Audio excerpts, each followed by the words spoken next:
We are live. It's currently 4 minutes past 8 p.m. UK time. Welcome to the first Blockchain Sensei stream of 2024. It is the first of Monday, the 1st of January 2024, 4 minutes past 8 p.m. 8 p.m. UK time. Could you shut that door, please?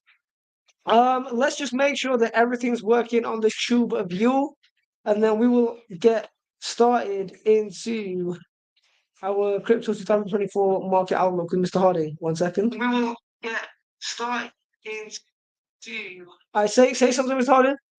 Check, mic check. Second. We will get started into. I say something, Mr. Harding. Check, mic check. All right, everything's working on the toolbar view. I'm gonna assume everything's working everywhere else.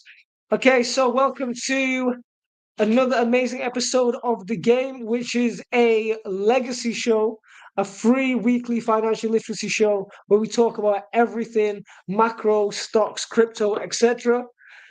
Can we just take a moment to celebrate that this is not the first, not the second, not the third, but the fourth year in a row that this show is running every single Monday, 8 p.m. till 9 p.m. UK time. Originally, it was on Mr. Harding's See What We See YouTube if you really want to look back to 2020. But as of early 2021, you can find every single episode that we've streamed. So to get to the show, what you do is you go to instagram.com/blockchain sensei.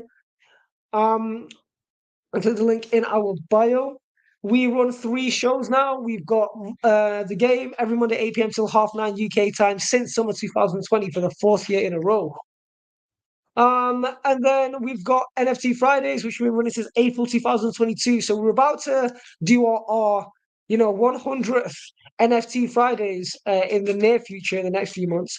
And the latest show is Technically Speaking, which is a weekly kind of charts and trading show. So click the link in our bio. It will bring you to a link, something along the lines of this. Okay, so the top link is where you can access our free webinars, Mondays, Fridays, Sundays, 8 p.m. plus UK time. All replays on YouTube and live streamed on Twitter and LinkedIn. However, we do take care, Calm. We do recommend that you join in the Zoom because we do have pre-live and post-live alpha on Zoom only. Then we've got free WhatsApp and free Telegram. And you can also go to our YouTube with hundreds of hours of financial literacy. I'm super proud to announce that we have now officially launched. It's not on our link tree, but it will be in by the time you guys watch this, like literally within 1 hour of the stream. The link will be in our bio to subscribe to our monthly subscription service. So for the first 10 chosen invited people, for only £50 per month, you can jump on a potentially daily call with myself and or Jay Johnson and potentially Mr. Harding and Keish if you're lucky, and we'll literally show you the behind the scenes of our trading accounts. This is the only place people are like, oh, Ninja, why don't you show your trading account on Instagram? Because Instagram doesn't pay me. That's why Meta doesn't pay me. So if you want to see the real place with the real trades, with the real accounts, with the real sizes, you can subscribe to that service, and then we're going to lock it off after 10 people, and then it's going to be much more. And the service will never ever be cheaper than £50 a month ever in the history of humanity. So this is the cheapest, and then like a project, it will get more and more expensive. Okay, so £50 a month, get your subscriptions in. First chosen 10 people. Okay, let's get it. Let's get into the disclaimer before the GOAT, Mr. Harding, CEO of Blockchain Sensei.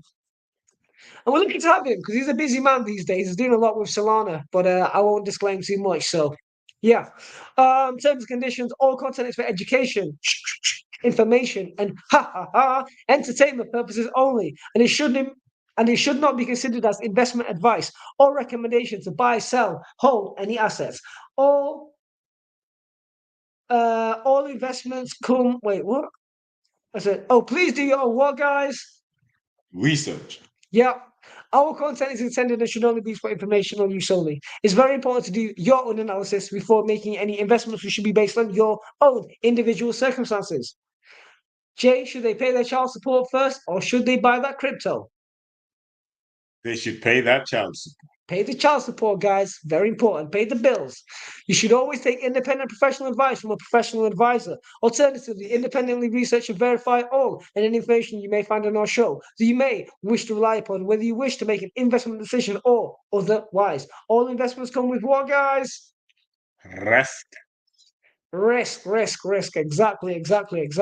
Especially if you listen to somebody like me on the internet with sunglasses inside. Okay, don't take financial advice from somebody who looks like that looks like me. Please do your own research. Neither myself, Jay Johnson, Mr. Harding. Who else we got in the room? Keisha Ring. Oh my God, Keisha's on the way to Manchester.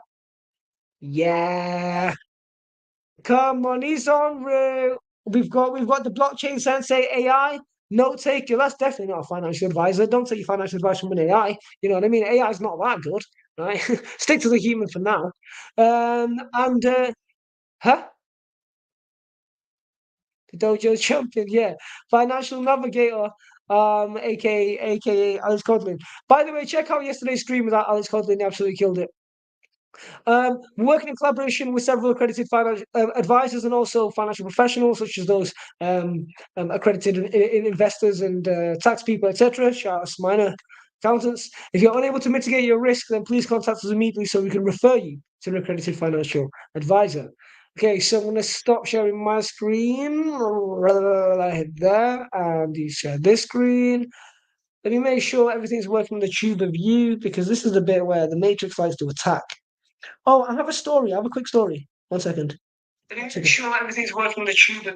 Before we start 2024, with the GOAT, Mr. Harding, going through the report, let me pass on a piece of knowledge which saved me in 2023. What Mr. Harding said. He said, upon me becoming very responsible for more assets, he said, the number one rule in asset management is not actually making money. It's to keep money, to hold money, and to not lose money. That's more important than making it. Okay. Let me give you an example. I said this on a big podcast called the Flip Side Poddy that's coming out. And I said, let's imagine somebody's got a net worth of $20,000 and they deploy $1,000 into crypto, 500 in Bitcoin, 500 in Ethereum in the bear market, and then just hold it. And then it goes from 1K to 6K, right? So that's a very good investment.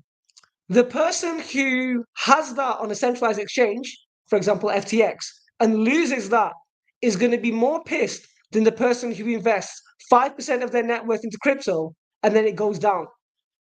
Even if the 1,000 went down to 100, as long as the funds were safe, that person is less pissed than the person who saw their investment do 6x to lose everything. I guarantee it. Okay, that's how human psychology works.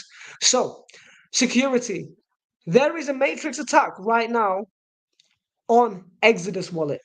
I know this. Why do I know this? Because me and my family have some of our net worth via the Exodus portal. We need to stop calling them wallets, they're portals, right? Because you don't hold the crypto in the wallet. You can access the same crypto via multiple portals. You can buy the same crypto that you can get on MetaMask and get it on Trust Wallet, as long as you got the same, as long as you put in the private key / seed phrase, right? A lot of people don't know that. But a lot of people rely on the fact that they are logged in to the same wallet on multiple devices. That is a security measure, but it is not high-level security. You need to write down the seed phrase and the private key. If you're an Android user, check if Exodus is working. Exodus stopped working on my Samsung S21. I've got a good phone, right? My phone's not the problem. I go to the Google Play Store, I can't find it. I have a second phone, I have an iPhone. I can't find it on the Apple Store. I find it finally on the Apple Store on Jay's MacBook. He sends me a direct link. I click on it on my iPhone. It says invalid link, but it is a valid link because he can get it on his laptop. So Exodus, for whatever reason, is I feel is being shut down right now. This is just in-person data set. I've done no research, but I am the research because I'm the practitioner, right? So, so we're unable to get Exodus. Fortunately, we had saved the phrase. We saw the phrase and we imported it on Trust Wallet, and then we thought, oh, now we've got the assets back. Then wait, where's the Litecoin? Where's the Litecoin gone? Right? Litecoin is on Trust Wallet. You know, you guys know I've got love for Litecoin, right? Litecoin is on Trust Wallet, and Litecoin was on Exodus. We can't view the Litecoin. Why? Because it's on a different chain. right? Different chain. Like the Exodus Litecoin has LTC, and Exodus and Trust Wallet Litecoin is the strings like LBR. So it uses some kind of alternative chain. So I had to do some kind of bridge, okay, and then get my Litecoin back. Fortunately, my Litecoin is safe. So yeah, look, take care of your assets, because I know at this stage a lot of people have significant holdings in crypto, and remember, keeping money's more important than making it. So be careful, guys. I went through a bit of a a bit of a scare there, but we saved the crypto, so it's good. It's all good. It's all good. In the words of Biggie, it's all good, baby, baby. We've got to love a bit of Biggie. Got to love a bit of Biggie. Okay, cool. So what am I going to get into today? This is one of them episodes where it's so much actual dirty alpha that it's just going to float over most people's heads. This is the kind of episode whereby there's two episodes that we do a year that I think have got the most packed in alpha hidden.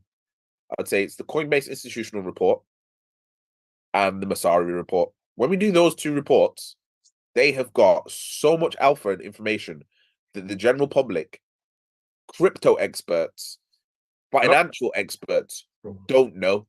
So I'll give you an example. Ninja, I'd like you to recite your favorite fact about how much crypto Coinbase actually has in cold storage. Well, it's funny You you remember say it? this because, yeah, so I can't remember the exact facts, but Coinbase literally, because I'm nerdy, and I always recommend everybody goes back to this, right? You can find the 4 to 5 hour Coinbase SEC court I hearing. hear the way that I was scared. Well, Oh, okay. I love Okay, you've got a very cute child, but I'm gonna have to mute you. Bye. that. We love Colin. We love Colin. We love Colin. We love Okay, Colin. so can't remember the exact stat now. Unfortunately, it's left my mind, but I've got the approximate stat. But let me tell you guys where to get the stat. If you ever have the time, find the time to watch the 4 to 5 hour Coinbase court hearing in the with the SEC. And they literally said, I believe this was this before or after Coinbase went to the public stock market? It was after. Yeah, I think it was after. I mean, it was after. Yeah, and they said they had about 10% of all crypto, as in major crypto, in cold storage. Now, I'm gonna be honest. That sounded cool back then, but now I know cold storage. What does that really mean? Because now, Mm, technically speaking, we know that that doesn't really exist. mm. So that is where I So, wanted you to start, because that is going to be something that comes up in this tweet thread. So I've taken a leaf out of Ninja's book, and I've done this as a tweet thread. I'm also going to be selling this report as an NFT. So you'll be able to get it, all these highly highlighted, annotated notes in one easy to read option. Hello. One later on. But I actually did this tweet thread over several days. I actually started doing this. When did I start doing this thread? I think I started doing this thread a couple of days ago. It was like stupid o'clock in the morning and I couldn't sleep. So I thought, you know what, let me just do what I do best, which is read reports that no one else is interested in. Where did it start from? little screen. Team Also, USA, can December I have that charger back? 30. See how much I percent you even want? tweeted Kanye West in the Huh? process.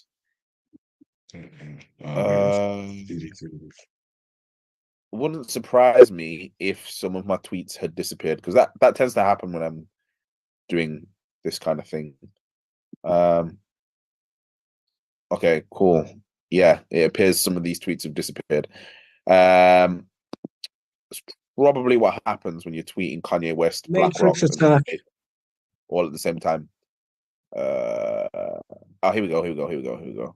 Nope, it's gone. Oh no, here it is.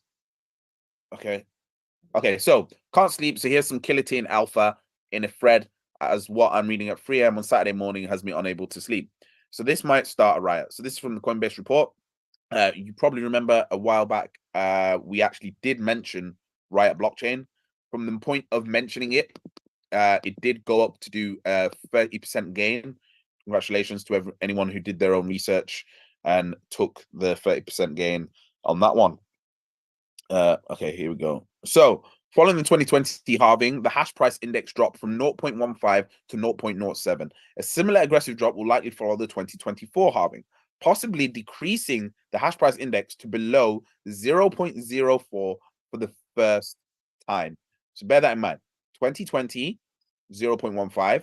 The next halving, 0.04 for the first time. Unless there is a significant Bitcoin price appreciation, the newest Bitmain Antminer S21 rig released in August 2023 operates with an efficiency of 17.5 joules per terahash, a maximum 200 terahashes per second.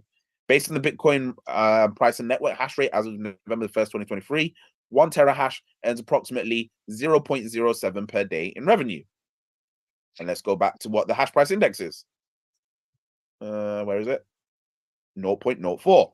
So break even the approximately 4,800 upfront costs of the S21 at these economics requires nearly 1 year of mining to break even. This could put even longer in a post-halving environment. In the light of these economics, we believe that the Bitcoin price is halved. The rise in network hash rate to continue growing while post-halving. Less the network experiences slowdown in the second half of 2024. Miners need to pay their energy costs in a fiat currency and may not be able to do so with smaller distributions of Bitcoin rewards. So, in layman's terms, a lot of miners are going to be inefficient, apart from this newest bad boy miner that's come out called Bitmain Antminer. So, if you're going to invest in anything, you probably want to invest in Bitmain.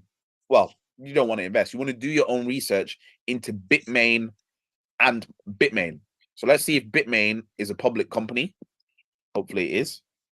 Bitmain stock ticker.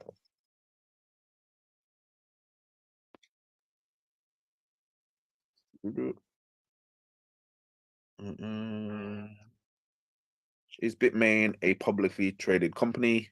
Someone else has already asked this on CoinDesk. The answer is 2013, yeah. I met the one. founded in 2013, but I don't know if it's public. Oh, yep, it is on the Hong Kong Stock Exchange. So, do your own research into Bitmain, but these guys are going to pretty much have a monopoly on Bitcoin mining, even being slightly efficient once the new halving happens, unless you're a powerful institution or a powerful miner already, as we will read here. So note that electricity costs are nominal, significant for independent miners. Institutional miners are often able to have negligible or even negative net costs for energy due to power curtailment credits, basically the government funding their energy costs in infrastructure. This is also where big energy companies like Exxon, like Esso, like Kuwait Oil, like BP that we've said are going to get into Bitcoin mining now will be the only ones that can actually profit because they get the energy from themselves. So I think 2024, we might see a few energy companies making a few more moves into the blockchain space. So the firm, according to Riot's 8K filed on November the 8th, 2023, the firm has a 2023 year-to-date cost of 0.0137 per kilowatt per hour, less than 10% the average cost of the South Central region. During Q3 2023, Riot's net energy costs were even negative.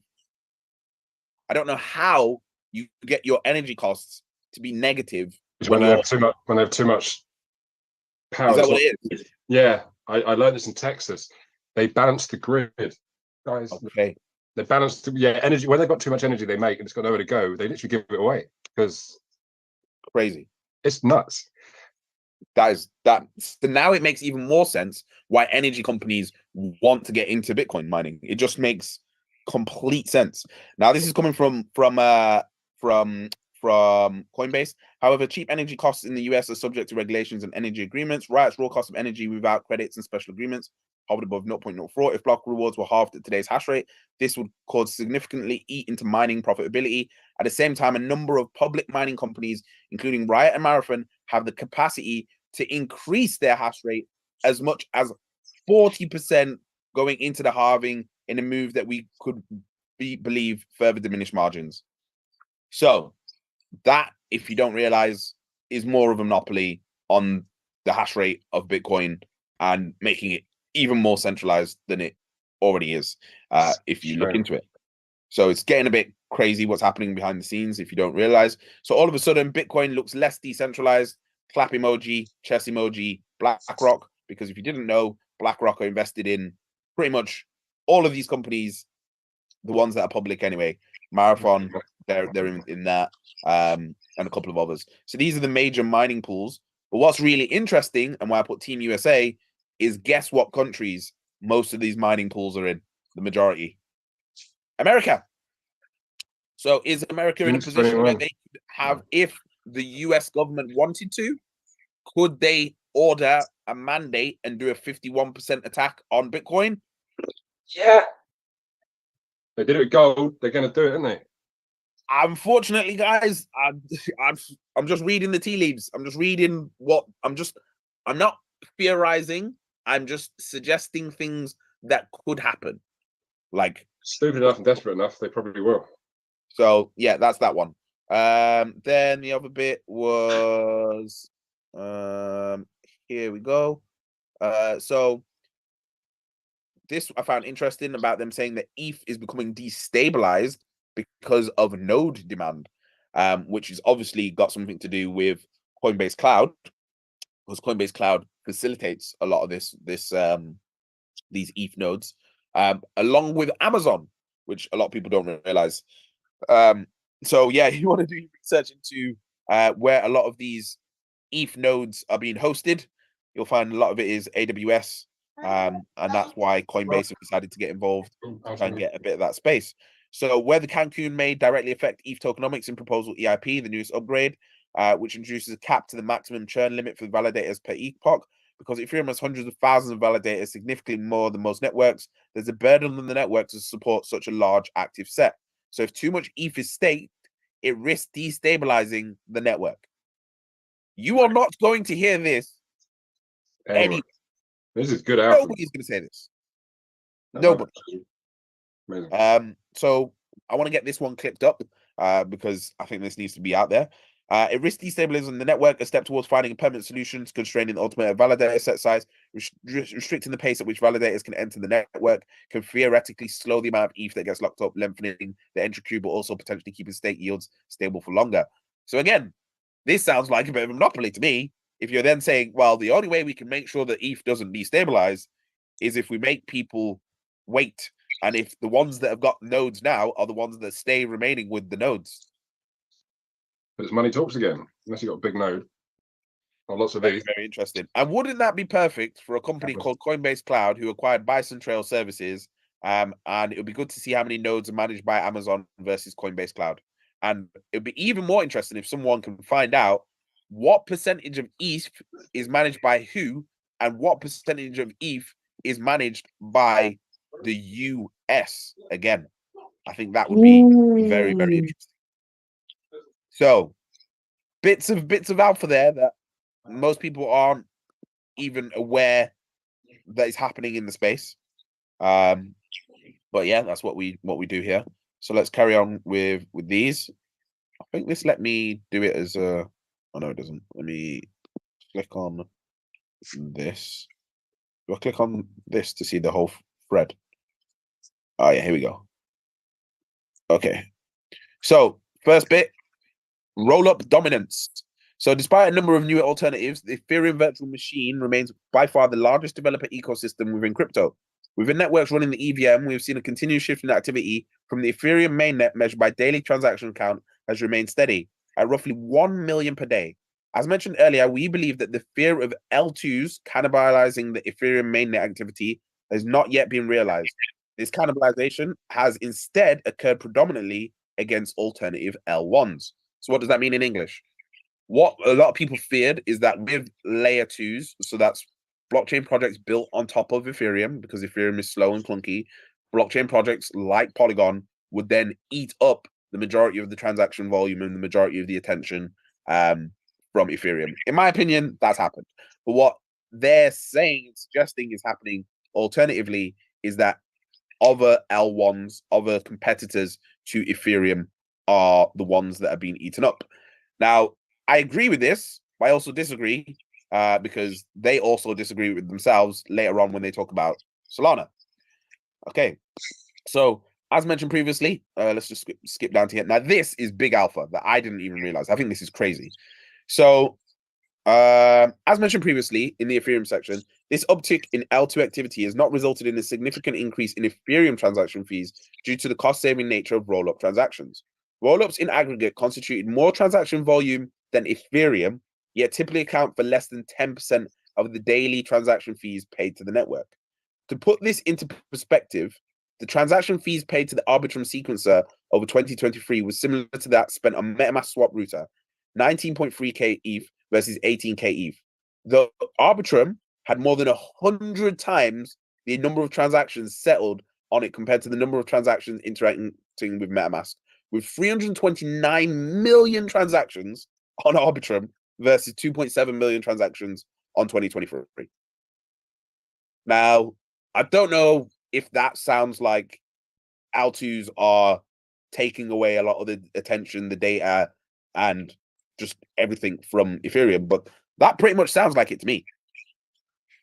But that's my opinion. What do I know?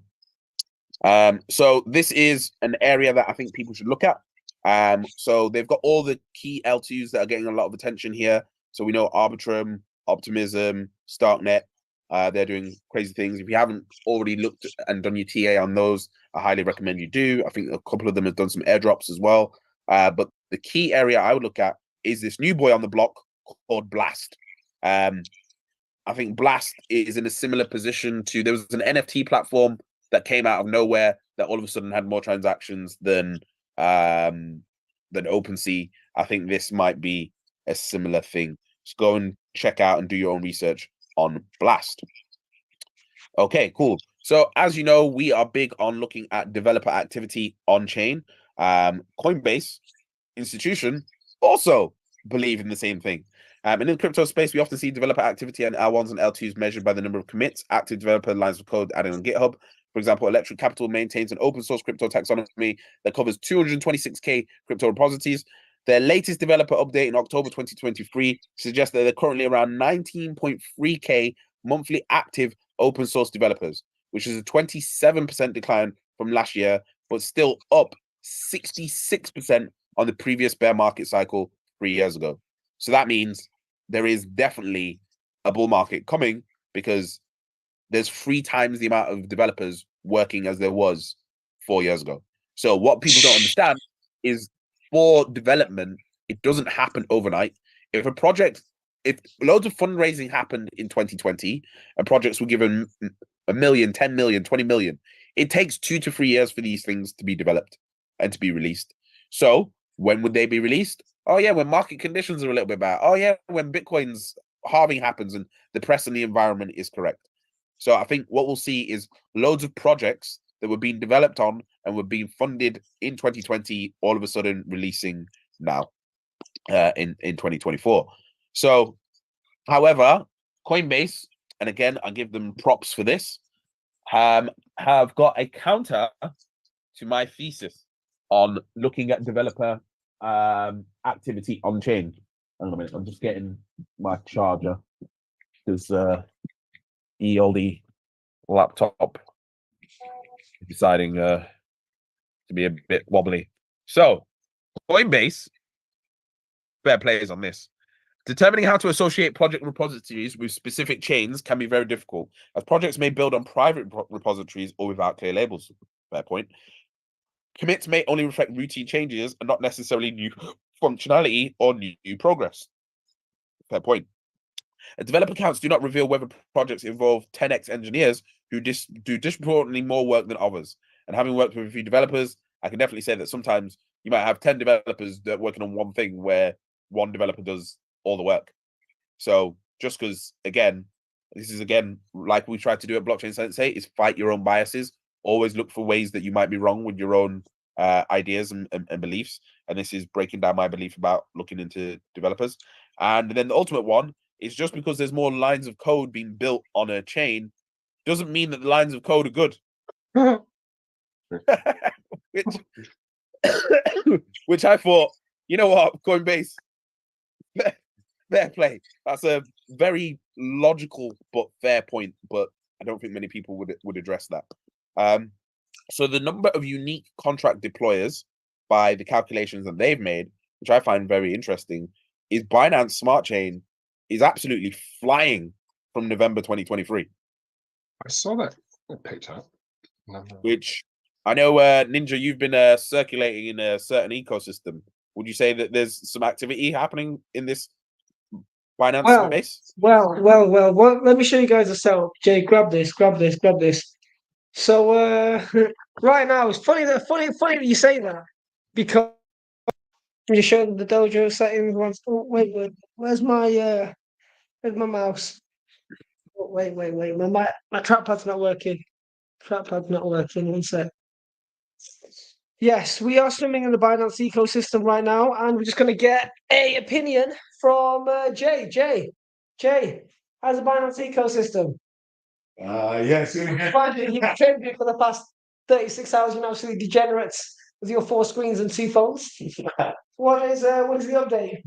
Yeah, it's pretty good. There's definitely a lot more support for it. Yeah, I like obviously quick transactions, low fees. Watch out for tax tokens, which are tokens that require extra BNB to actually be released from, let's say, a limit order. Other than that, it's been pretty good, quite liquid, and there's a whole lot of volume and liquidity on the chain. I would argue it's basically like what Solana was 2 weeks ago. Let's not forget that BNB and Solana are neck to neck when it comes to market cap right now. Yep. I think Solana might overtake BNB. Last time I checked, they were like $3 billion apart. And I think geopolitically, China don't want that. Don't what? They don't want Solana and Ethereum and Bitcoin, the top 3 blockchains, to be American owned. Of course they don't. They want. What were you just talking about? So this is where I think it's important to note that I don't think, although Binance is getting attacked left, right, and center, I don't think Binance is going to die a quiet death. Not at all. No way. No way. They are not going down without a fight. And I think the more Solana rises, Binance will find money out of somewhere, and the market cap will just increase. So Binance, do your research on that one there. So let's go to the next one. We believe that most development teams will continue to focus heavily on app-specific program rather than tackle fundamental issues around infrastructure and scalability. That I found interesting. That was like a bit of a shot fired. That I was like, all right, fair enough. So again, future Solana clients like Fire Dancer, who we've definitely mentioned, and I would highly recommend you go onto YouTube and you just type in Solana Fire Dancer. Even if you don't understand what you're watching, just watch it from beginning to end. Something will land and you'll be like, okay, this is a game changer. Because what they've done is they've focused on the hardware rather than the software to enable faster transaction speeds, which from what they're quoting could be as much as 800 transactions per second, which blows everybody out of the water. 800. Yeah. Wait, who's Yeah. this? Solana's Fire Dancer. Yeah, it's not really 800 or 800,000. 800,000. Ah, Yeah, not 800. but that's a lot. Yeah. So yeah, go and watch that video. Highly recommend it. I don't know anything about SIG. That's why I highlighted it, because if Coinbase are mentioning SIG in the same breath they're mentioning Fire Dancer, that is something that we should be taking note of. However, they did mention the fact that Solana has had outages. However, they did mention something that, again, I've not seen anybody else mention, which is that Ethereum network has not had any major downtime issue for several years, although it did experience issues with block finality several times over 2023. Now, what does that actually mean for anybody? It means you can have the fastest transaction speed in the world. It doesn't matter. But what the actual important thing is your speed to finality. That is, when is the data and the transaction actually confirmed? So it's all good me sending you 100,000 transactions in 1 second, but if it takes a week for the last one of those 100,000 to actually get settled and confirmed, it's not that fast, is it? And this is what was one of the problems with Ethereum, which apparently Vitalik has been talking about, but not many other people have been talking about. So I just thought I'd highlight that one. And then in regards to what they were saying about L1s being consumed, investors have been heavily allocating to Solana throughout 2023, with net fund inflows into Solana second only to Bitcoin, which that for me is a big statement. Like, let's just reread that sentence. Investors have been heavily allocating to Solana throughout 2023, with net fund inflows to Solana second only to Bitcoin. Bear in mind, Coinbase is the largest institutional crypto provider in the world. If anybody knows this and knows what the whales are looking at, you've literally just heard it right there. So in our view, this reflects a view of Solana as the technological platform of choice for a new wave of highly performant applications that cannot currently be supported on Ethereum or its rollups. I don't know if that shot's fired, but I was like, yeah, it can't be. that's they've literally said that they believe that things can be done on Solana that can't be done on Ethereum or its rollups, which I find very interesting. Also, Visa and Solana and Shopify and Solana, probably big deal. Yep, there's loads going on there. And the most important thing is we believe that improved transaction throughput and lower fees are necessary to improve UX to onboard a series of new use cases, and Solana has already led in that regard. However, to not be biased, I'm going to start looking into Aptos, Sui, Say, and most importantly, Monad, because I've never heard of Monad. I've never heard anybody mention Monad in my entire life. Has anybody ever heard of anyone mention Monad? No. No, Nope, brand new. I've heard of SCI, but I didn't do anything. Monad. Let's have a look. See, Monad crypto. Is it an L1? Is it an L2? Monad. Sounds like Gonad. Yeah, it does. Extreme parallelized performance. Super scaling pipeline for EVM.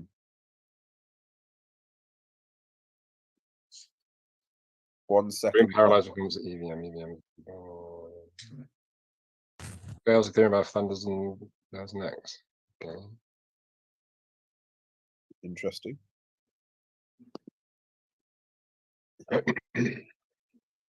One to follow. Do your research on there. Add that one to your watch list. A bit of Monad. Another one that I've not heard of. I've heard of Celestia. I've heard of Egen. I've not heard of Fluent or Offshore. I think the name Offshore kind of, you know, I don't know how about bait you can make it really. Offshore crypto.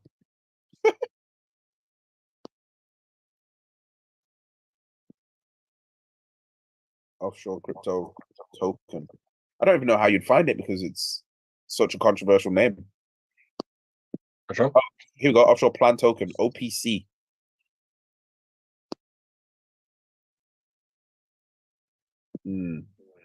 Okay. Well, I would ask the team 1 trillion watching to go and see if they can find and do some research and bring it back to the community on anything to do with Monad, Eclipse, Fluent, or Offshore. Because, yeah, I think if they're being mentioned by Coinbase, it's worth having a look. So this one, I thought to take note because it's not a joke. I'm going to read out this whole one here because I thought this was very scary. And whenever I see things like this, history tends to repeat itself. I just don't like when there's a single point of failure in something. So what do I mean by a single point of failure? You know, if you've ever played Jenga, has anyone played Jenga? Jenga, what with the Jenga with the blocks where you build up the blocks, yeah? So a Yeah. single point of failure is that really obvious like brick at the bottom that if you pull it out, is clearly going to make the whole thing collapse. Yeah? This is one of the things that I don't like in business, when a business has a really obvious single point of failure. So an example of that would be I built a multi-million pound t-shirt and hoodie company, right? But I don't do the manufacturing myself. I get the manufacturing done by a different company, and they do all of my manufacturing. If that company goes out of business or gets into legal ramifications, what happens to my business with the t-shirts? It's long. You got to find a new supplier and everything. You got to restructure again. Yep. Because Or you potentially it might- because the whole business was you white labeling, outsourcing all infrastructure. Yep. It was you being reliant on one thing. Now, I'm not trying to shit on Ethereum here. I'm just reading out the facts that we've seen highlighted by Coinbase. And I think there is a few vulnerabilities that people need to be aware of. And now this. Notably, only 8 chains of the 235 analyzed by DeFi Llama have a TVL of more than 500 million. And 7 out of these 8 chains, except for Solana, are EVM compatible. These are the chains that are depicted in chart 27. In aggregate, these 8 chains constitute approximately 90% of all TVL in the crypto environment. so if Ethereum fucks up, everything's fucked. I'm just going to say that sentence again. Crazy. 7 out of the 9. These 8 chains constitute approximately 90% of all TVL in crypto.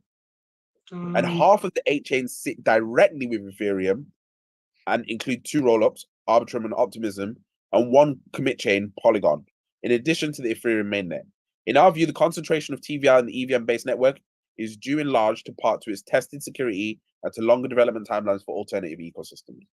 Fair enough. But I don't like that. I just don't like it.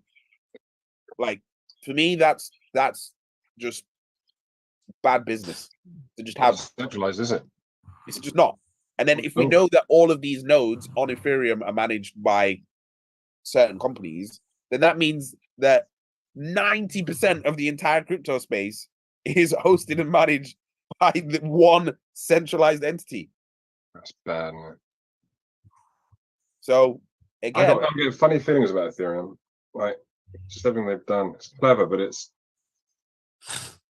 they become kingdoms, isn't they?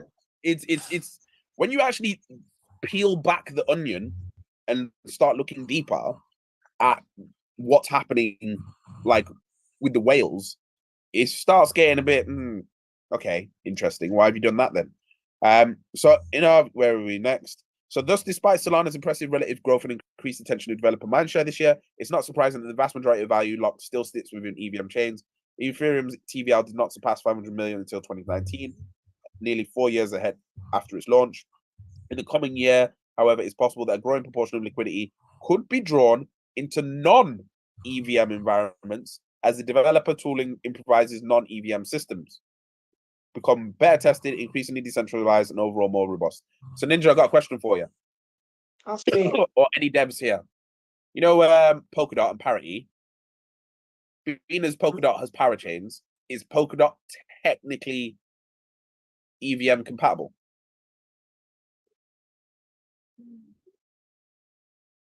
I've Nobody never has to have seen a Polkadot as EVM or EVM uncompatible. Let's just say that. Yeah. That's what I was thinking. That's a good point. It can definitely work. Like, it would be pretty weird if Polkadot couldn't work with. Says it's not. Polkadot is not EVM compatible. Is it not? No. Wow, Colin, you have just Damn. unlocked a That's big sweet. bed of worms. All Really? right, then. They probably use Chainlink or That's very interesting. I'm a bit rusty. Okay, I'm gonna get you to do another little bit of research live for us there, Colin. Well, depends when that's from. Or anyone that's here. Can someone check if any Polkadot parachains are EVM compatible? Oh, and it might be on parachains. EVM compatible chains with Polkadot parachains. Because it's got to be. Otherwise, it doesn't make any sense. Parachains on Polkadot can run an EVM for execute smart contracts written solidity.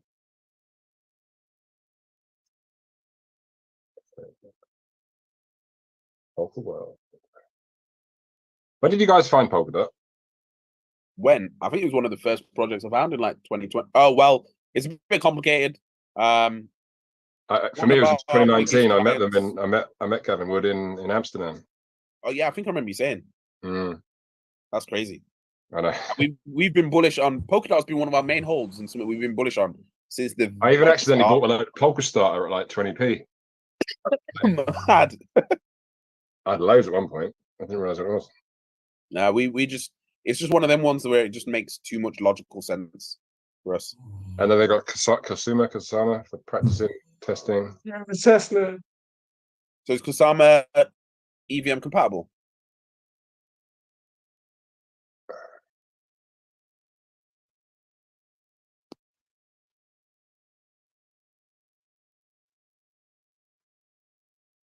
I don't know. I'm just bouncing in between.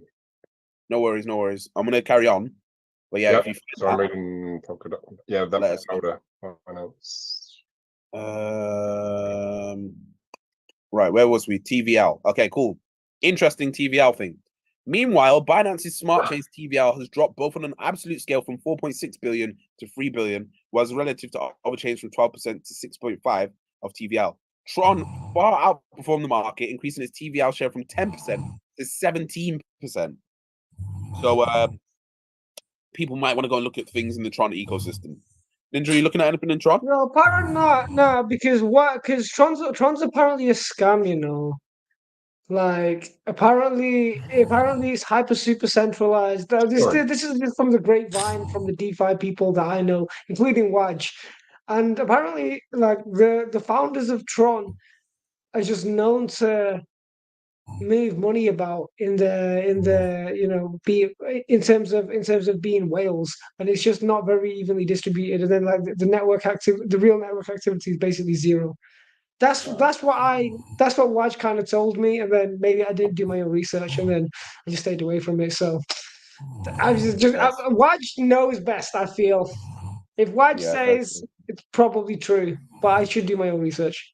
Maybe I'm missing Fair enough. something. So what's very interesting here, in large part, this has been fueled by a 50% growth of USDT issued on chain by Tron from 1.7 billion to 45 billion. So just casually printing some USDT on Tron as you do. And now Tron has more circulating USDT than Ethereum. Oh my god. Inflation. Inflation. Which is very Well, interesting. how do they just print 14 billion, 13 billion? Well, if Where's that?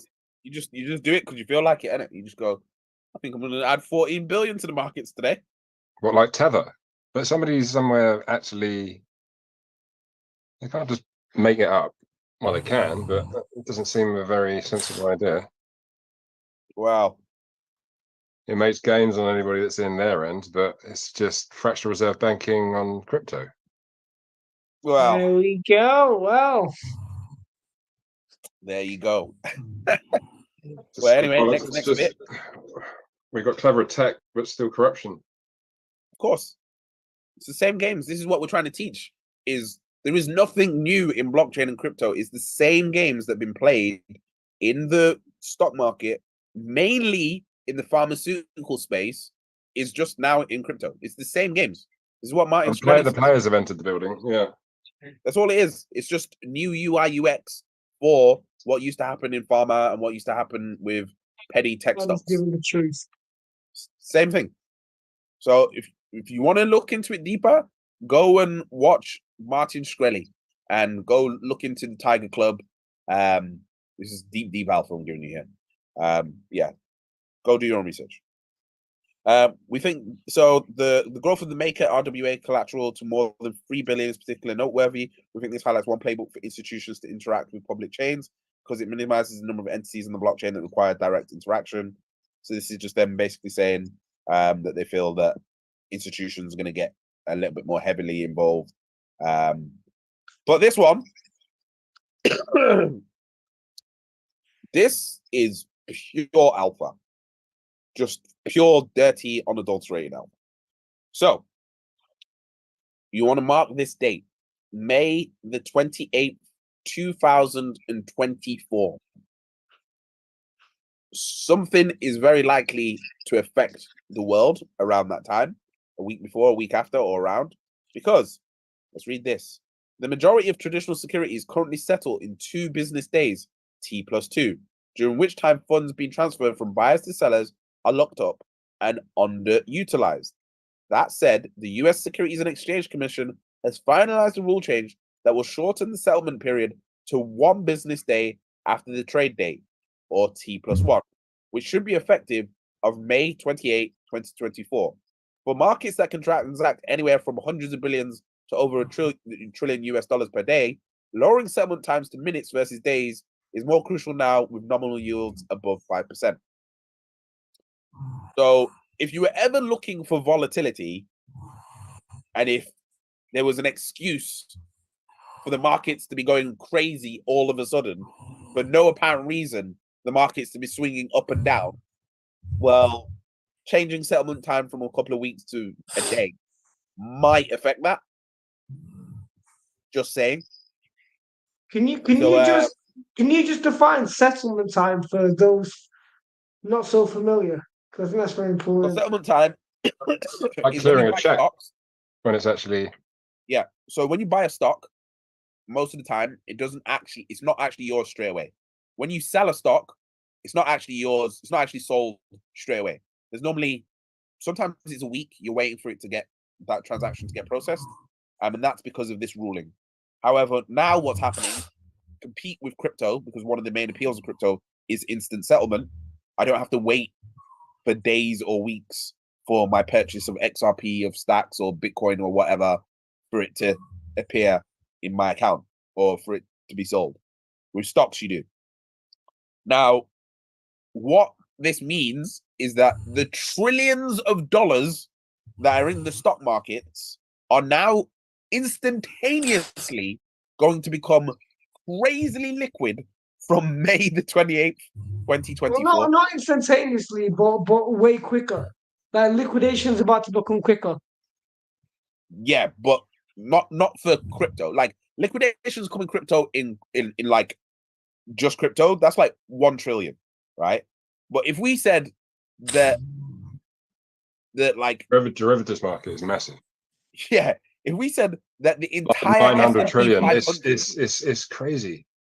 yeah, you're talking about the entire S&P 500 being able to be liquidated in 1 day. This is That's probably what too they'll do liquid. for launching the CBDC, because they'll make out that it will save the planet's debt problem. Yep.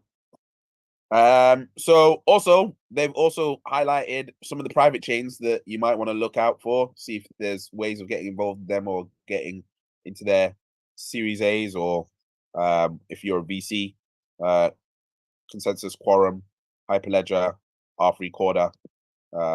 Those are the big boys there. I'm gonna keep going with this alpha because it's absolutely insane.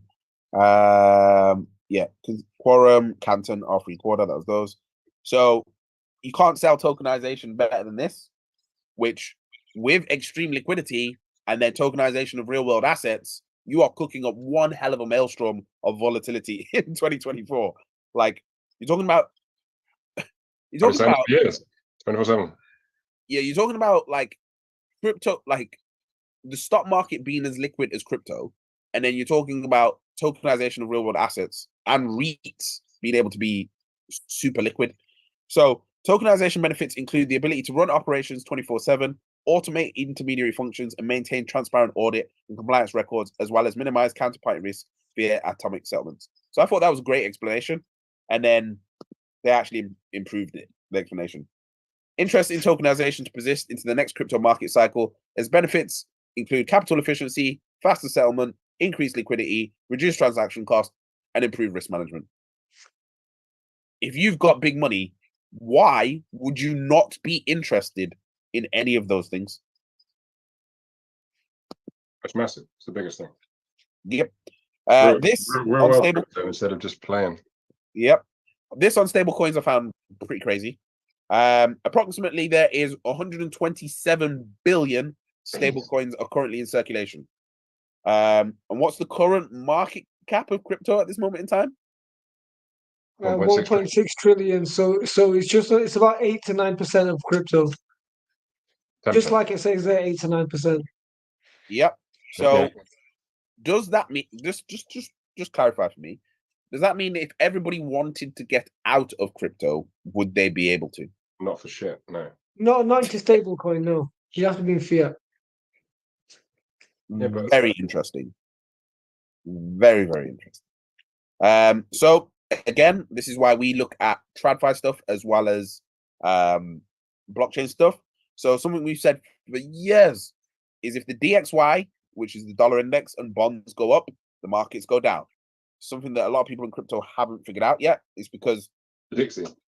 the Dixie. So the dollar index is basically what the whole world runs off. It's the value of the dollar compared to a basket of other currencies around the world. Is that what Dixie is? Yeah. Okay. So it's the most important thing to watch because it affects global FX volumes when it comes to people's wages. That's why it's important. If you've got a company that pays people internationally, then the DXY is important to you because it changes everything. I've said this all the time. If you're paying a developer 100 grand a year and the DXY was at 1.0, cool, you're paying 100 grand a year. But if the DXY then goes up to 1.4, which it did at some point earlier this year, you're now paying an extra 40k to that developer. So this is where I think a lot of projects got into a lot of trouble, is because they didn't account for the change in the DXY over last year. And what happened last year? The value of the dollar went up, bonds went up, and so it was just more attractive for people with hundreds of millions of dollars and billions of dollars to put their money into US dollar or to put it into bonds, US bonds, because they were getting 5% pretty much risk free. Yeah. So what are you gonna do? Try and get DeFi yields on something that's slightly risky in a market that's all over the place, or just take your 5% in something that's hardly ever does 5%. You're probably gonna take the 5%, aren't you? So yeah. So this I kind of started some beef with Circle, Coinbase, and BlackRock. Why? Because BlackRock is invested in Coinbase, and Coinbase are invested in Circle, which a lot of people don't know. So Coinbase part own USDC. So I put USA Circle, your move. This is like your little brother Coinbase exposing to your dad that you didn't use the football boots that he paid for. What's happened? Wow. So within circulating stablecoins, USDT has greatly increased its share of the total supply. Its market capitalization has grown from 66 billion at the start of 2023 to more than 89 billion as of the end of November, bringing its share of the stablecoin market up from 49% to nearly 70% market share. Now, I don't know how much you know about USDT and everything that we just said about Tron and about Ethereum, but I just think there's just some things that are looking like a recipe for disaster right now. Tether breaks, we're in trouble. Like, it's just all problems. Just like, it's all a very weird Jenga piece right now. So I know for you, this has been driven primarily by the shutdown of BUSD, Binance's stablecoin that they had, whose market capitalization dropped from a peak of more than 23 billion to less than 2 billion. So they believe that all of that money that was in US Binance's stable token has moved all over to USDT, which to me doesn't make any sense because at least some of it would have gone to USDC, surely. Unless it's a geopolitical game. Interesting. Then we're talking about PayPal's PayUSD, Aave's GOH, and Curve's Curve USD. talking And I about can't lie, how I'm gonna be non-decentralized game like right these now. stable tokens are. So As you can hard to see, help you with more than this. 65% of PYUSD on Ethereum is held in a single address. I love to. Now, when it comes to setting yourself up like a sitting duck waiting to get hacked, that's What's that saying? that's a pretty dumb move by PayPal, in my opinion. Like PayPal, you need to move that out of that one address because that's just silly. That's crazy. Split that up, guys. Split it up. So then obviously you can see the others for Ghost and Curve USD as well. And then some shots fired at the ruling on Grayscale, who have been providing Bitcoin to people for a very long time. But they applied for a Bitcoin spot ETF and were denied by the SEC. And then the judge ruled it as capricious. That ruling. Let's just look up capricious. I like that word. You know, sometimes people use these kind of words. This is how simple it is to do research these days, guys. Just type in a word that you don't know on Google or pre-search. Shout out to pre-search. Tangible. So, capricious. Precious.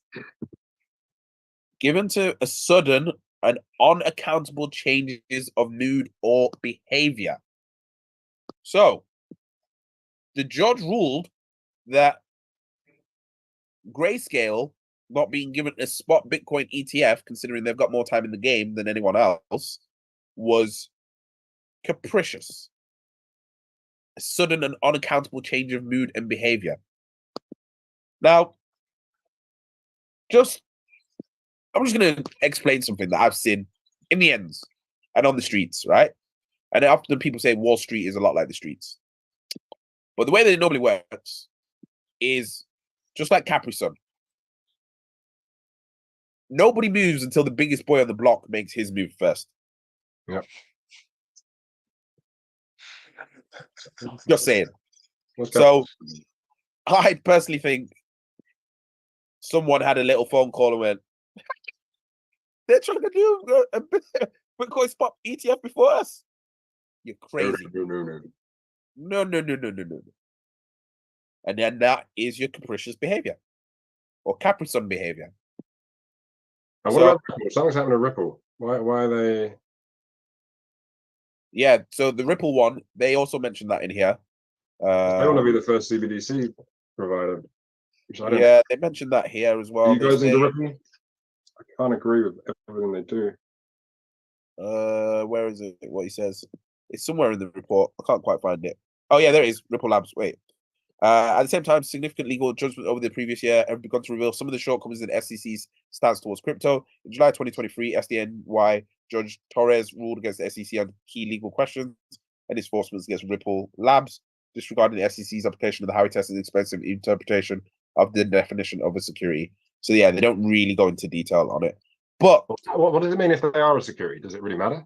Why have we all got this? Yeah, because it meant that they were selling securities illegally without doing it through the SEC. Well, yeah, they were, obviously. Yeah, of course. But they can pay a fine and just get on with it. Why is it such a big hoo-ha? It's like being CZ having 100 billion and being asked to pay a 2.4 billion fine. Exactly. So they've just created FUD. It's like, oh no, I've got to pay 2.4 billion. Oh, what a shame. Smoke some mirrors, isn't it? So these are some key Keep your coins act. legal legal ramifications Keep your that coins act. Coinbase have put out that I don't think people know these things are potentially maybe getting passed.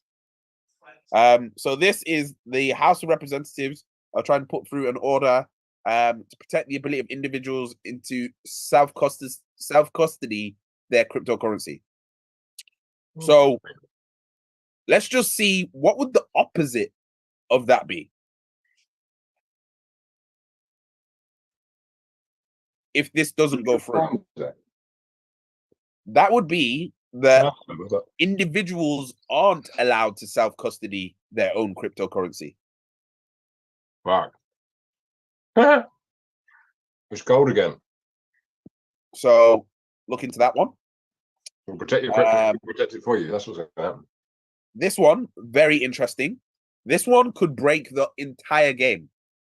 And Ninja, I think you need to pay attention to this one.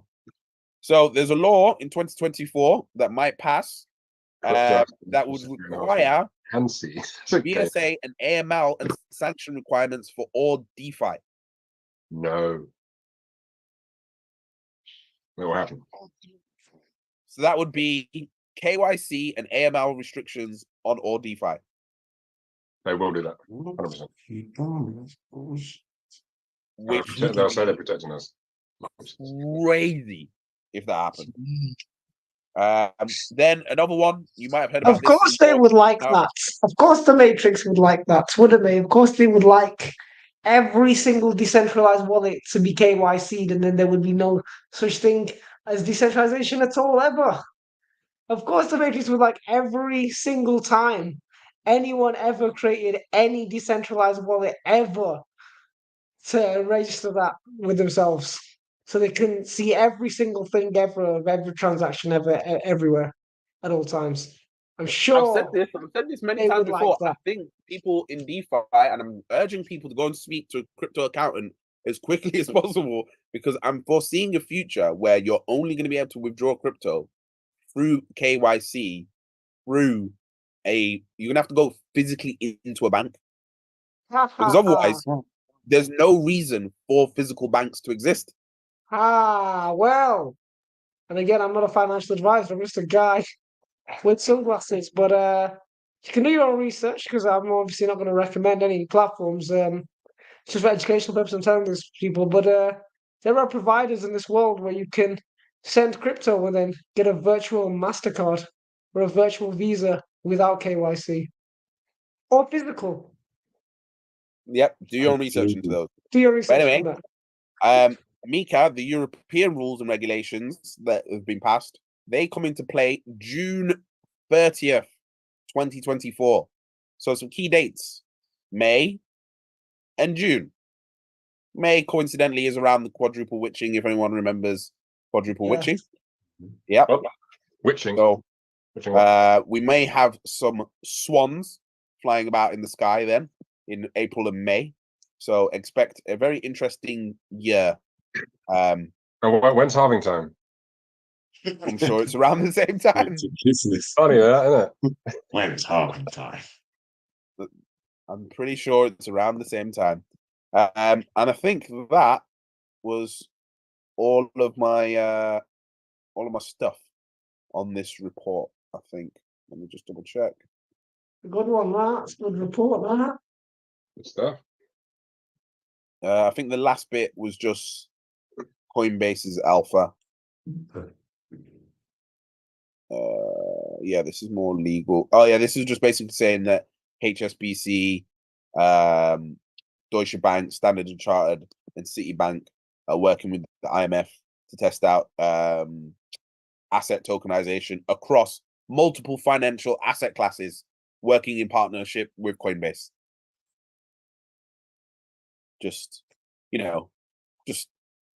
Yeah. I think that might bring in some money to Coinbase, possibly, but who knows? And then in review, Coinbase in a whole, with 245,000 ecosystem partners in over 100 countries, Coinbase has grown its products and services globally, including in areas of derivatives and layer 2 solutions. We've obtained new licenses that enabled us to access new markets and deliver new products. Wow. So Coinbase retail customers can now do advanced leveraged crypto futures. In Europe, Coinbase chose Ireland as its EU MiCA hub, so they've got a new base there. They've opened it up in Brazil. As you know, loads of people pick them as their institutional provider for the spot Bitcoin ETF. People are going to be buying their spot Bitcoin ETF through Coinbase. So if you think Coinbase stock is high now, do your research. I can't lie, guys. I've been waiting for the dip, and then the dip never came, and then it's been going up, and I just wish I bought it when I was waiting for the dip, and I just can't find it. And the entry, it's not doing the pullback that I wanted to. Dollar cost average is what I'd Every say. every day. So next one, which I find very interesting, Coinbase has expanded our institutional finance offering, including launching a portfolio margin product. What's this 100% in collateral monitoring? What do you mean? So what does that mean? Portfolio margin product. That means based on the value of your portfolio, that's how much you can trade. So if you're working with an institution that's got, let's say, 500 billion, 500 billion, they'll allow you to lock up your assets, the entire ETF that you own, like the S&P 500, as collateral to buy crypto.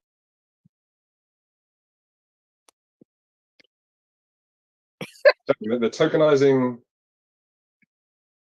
assets to buy crypto. Yeah. I saw this. This HSBC or Citilink have tokenized deposits. Like literally, they're doing. So basically, what that means, let me break it down. If you didn't know, banks make money off our money. So what happens when your money is in your bank account? It's not in your bank account. It's being traded by the banks for them to make more money off your money, whilst it's sitting idle. They'll make about 10 to 20% per year off it, and then give you back 2% if you're lucky.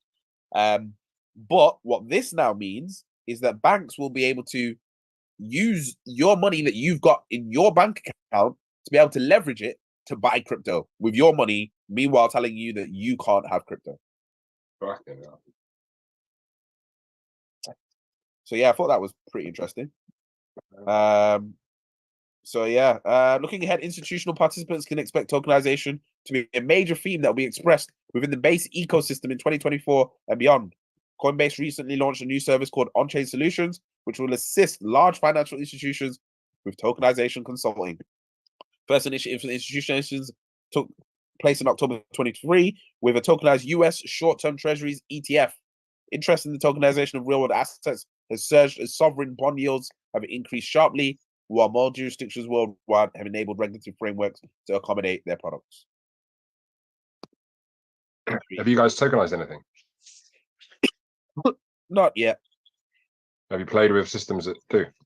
No, we did an episode where we were diving into it before, but we haven't done too much.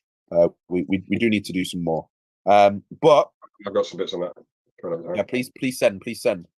This has been a very in-depth episode, very detailed. It's not for the faint-hearted. It should help you with your thoughts, opinions, and potential biases for 2024. I hope you've enjoyed. I think we did have some new people in the room, and golden rule is new people always get to ask questions first. I think my good friend Alex Morgan, I think you were in the room, but I'm not too sure if he's still here because I can't see participants. Oh, there we go, participants. Okay, brilliant. Hi there, Alex. Did you have any questions? Anything that you thought was valuable in today's session? You don't have to come on camera or mic. You can just type it in chat if you want. Fire away, buddy.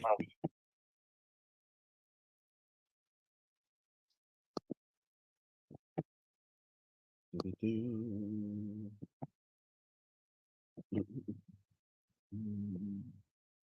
terms of the halving, when do you feel it will affect the market?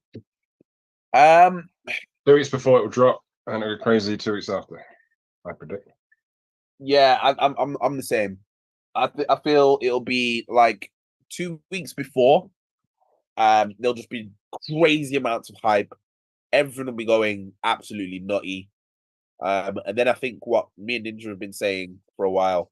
Basically, my major indicator for what's going to happen with the Bitcoin halving is going to be Kramer. Single-handedly, he is my single biggest indicator for what's going to happen. Just do the opposite of what Kramer said. He's been right, innit? But I think everybody listens is like, right. He If says sell, Kramer you says buy, you the says buy, Bitcoin you halving sell. means Bitcoin's gonna go up, I'm getting out of crypto for a bit. Has somebody set up a fund, the Kramer ETF or a Yeah, Kramer? there is one. Yeah, Is that on TradingView? Is it a thing? I think it might be. Let me see if I can find it. It's that guys, It's one of the most. It's one of the best performing things there is. after GameStop and all that craziness, it's like It's crazy how accurate this guy is. I don't think it's a is he mistake. that stupid or is he like, I think it's done on purpose. it must be now. I think it was. It's got to be. It's just there's coincidences, and then there's just like, nah, this is ridiculous. I think the first 2 or 3 times maybe it was accidental, but now he probably realizes and he. Oh yeah, inverse Kramer ETF. Here it is. Here. You know what? I'm gonna put this as one of my actual key indicators because it's actually accurate. Let me just put this. As, What's it called? Inverse Kramer Tracker ETF. Hang on a minute. Let me share my screen. Kramer. Oh fuck yeah!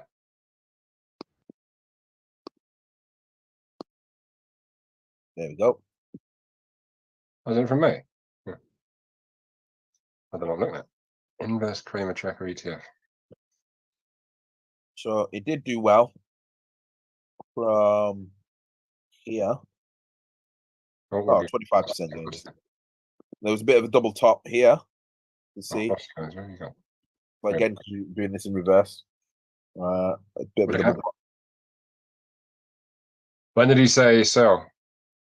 Oh, Probably what? probably around Middle of October. Yeah, probably July, and then October he would have said sell. Yeah, around here. So is up good or up? I don't know what I'm reading. Yeah, it's a bit complicated. We'll have to work this out another time. But yeah, I'm going to be paying for the Bitcoin halving. Kramer is going to be one of my main things that I'm going to be using as an indicator because Ninja, you explained it really good the other day. I can't remember how you explained it. What about Kramer?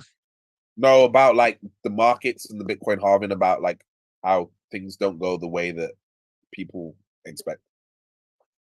I can't remember how I said that more eloquently than literally how you just said it. Just go opposite to the herd. Oh no, wasn't it a quote that Jay said? The future is always here, but it's rarely distributed to the mass population. Yeah, yes. Was that the bar? Yes. Yeah, let me spit the bar again. It's actually Jay's bar. So the Jay's bar, so the bar is something along the lines of, correct me if I get this wrong. I feel under pressure now. The bar is the future is always here, but it is never evenly distributed amongst the populace. Yes, 100% correct. Jeez, firing him. Future is always in, it's not. Jeez. We've got to get that one clipped up. 100. But yeah, I hope that's answered your question there. Okay, you got a question on ledgers? Yeah, I've got a few. I've never technically used one because I got funny about them losing customer details, and then something weird's happened with Ledger recently to do with them checking everything. Yeah. There's a security breach recently. I'm a Trezor man. Okay. And I got some other bits I wanted to show you guys. I don't know where they are. I had you I'm guys a soft wallet man. I can't lie. What? I'm a soft wallet we had man. a very I can't big line. debate with Ninjas. A what wallet? Soft wallet. CTO about wallets and about. Yeah, I don't believe in hard wallets. You We're need gonna have to get. We're gonna do an you need interview with multiple him. wallets, and I just found my favorite is always What I believe is the best strategy for wallets is diversification. 100%. My friend moaned at me. He said, "Put it all in one place." I was like, No. I have 10. I have 3 Trezors. I've got it on paper. I got it on my phone. I've got some on my ass. I've got them all over the place. That is Probably got some crypto up his ass. Let's cheers to that. First day of 2024. What a bloody phrase, mate. I still believe and I love paper wallets for education, for storing. Got paper bitaddress.org. Then we've got proper paper wallets to give away. What an OG. Wow. I have some original Bitcoin from 2014 on paper. Colin, I'm going to need to take that offer and take that train from London out into the sticks and come to your gaff. You say I you got want to see my rabbits in that, craziness. haven't I have some serious. I have archery in my garden. you? Yeah, he's got archery in his Come- garden. I come- need to come and go. have, We've got bunny rabbits. Obviously, we're not going to kill the rabbits, are we? We won't do that. Rabbits are No. tasty. We can kill rabbits. There's fucking hundreds of them. Oh my god, we can kill a rabbit and eat it. I've always kind of wanted to do If that. you can catch Can't it, lie. fast little fuckers. I've seen them for like a second and they're gone. They're like, Yeah, Is yeah. that legal? Just learn Is it trap illegal trapping. to kill a rabbit and If you eat can it? actually You're allowed Yes. to do that. kill a rabbit and skin it yourself, I will Is that happily do that. Yeah, I'll give that a go. because it's fucking hard. It's hard. They're fast. Right. They're rapid. They are very rapid. Yeah, but there's lots on. And then again, skinning it. I think most people that eat meat have never skinned an animal in their life. So Hard. I plucked a pheasant. very hard. I plucked a chicken and it lasted All forever. I think I've skinned is the dogfish. I caught a dogfish and skinned that. Nice. Dogfish. Was it a bit snappy? No, the dogfish is a common small shark that you can fish and eat. Yeah. I know what dogfish. They is. look weird, I'm don't trying to they? think- They're like, trying to think where you caught a dogfish. That was definitely in Indonesia. Definitely not in the UK. No, it was in England. It was in Llandudno in Wales. You caught a dogfish. There's dogfish in Wales. Yeah. Oh, mad. Learn something new every day. oh, while I Fair got you guys, are you? I mentioned briefly earlier. Are you partaking in any Solana hackathon next week? No. But yeah, please do send us the information. Please do send the information in the chat and in all the groups that we're in. Because I'm curious to see how they do what they do. And join along for that one. And did you guys and ever then- look into my alpha on eGold? Because it went a bit crazy. Yeah. I Did you- got myself involved in that. I definitely did. But yeah, I'm just Right, gonna guys, wrap up. let's get off. The markets are going crazy. Right, it's Yeah. time for me to go. All right. Thank you, Cool, Mr. cool. Harding. Thank you, everyone. Like, comment, subscribe, guys. share, join the Telegram, join the WhatsApp. You know what? Let's get to 1,000 people this year. Let's get to 1,000. I don't care about followers on social media. I want 1,000 people in Telegram. That's what I want. 1,000. That's the next flex. It's a flex to say I've got 1,000 people in my Telegram. That's the flex. Please share the Telegram. Yep. Like, WhatsApp is cool, but Telly's, we need to get that popping. Hop in 100. There's like 250 people, so yeah. Let's do it. Yes, Let's do it. guys. All right, Much so love, see you in much a bit, love. everybody. Thank you. Bye-bye.